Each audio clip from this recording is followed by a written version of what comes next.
آقا توی زندگی واقعا اتفاقاتی هستن که اعصاب آدمو خورد میکنه. آقا امروز اومدیم ما هم دیگه چند تا از اینا رو بگیم. آقا یکی از چیزایی که خیلی اعصاب آدمو خورد میکنه اینه که وقتی میخواد کفششو میپوشه و پشت کفشش تا میشه.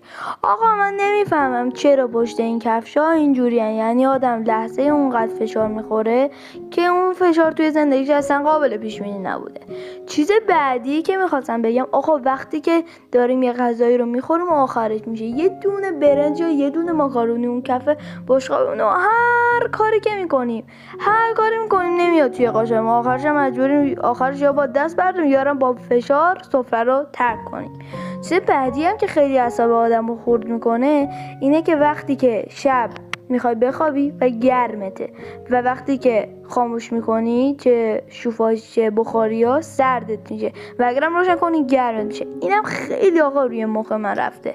آقا چیز بعدی هم که توی زمستون روی مخ من میره جدا لباس پوشیدنشه. وقتی آقا ما لباس رو میپوشیم و این آستینش آقا میره بالا و هر کاری هم میکنیم دیگه پایین نمیاد، انگار اونجا رو با میخ کوبیدنش توی دستت. آقا خلاصه ولی این مشکلات زندگی رو خفن‌تر میکنه. اگه تو هم قبول داری ما رو ساب کن و این ویدیو رو هم لایک کن و برای دوستات بفرست و یه کامنت خوشگلم برامون بذار. آقا چیز بعدی هم که خیلی اعصاب آدمو خورد میکنه اینه که شما این ویدیو رو لایک نکنید. پس لایک کنید و از ما رو هم حمایت کنید.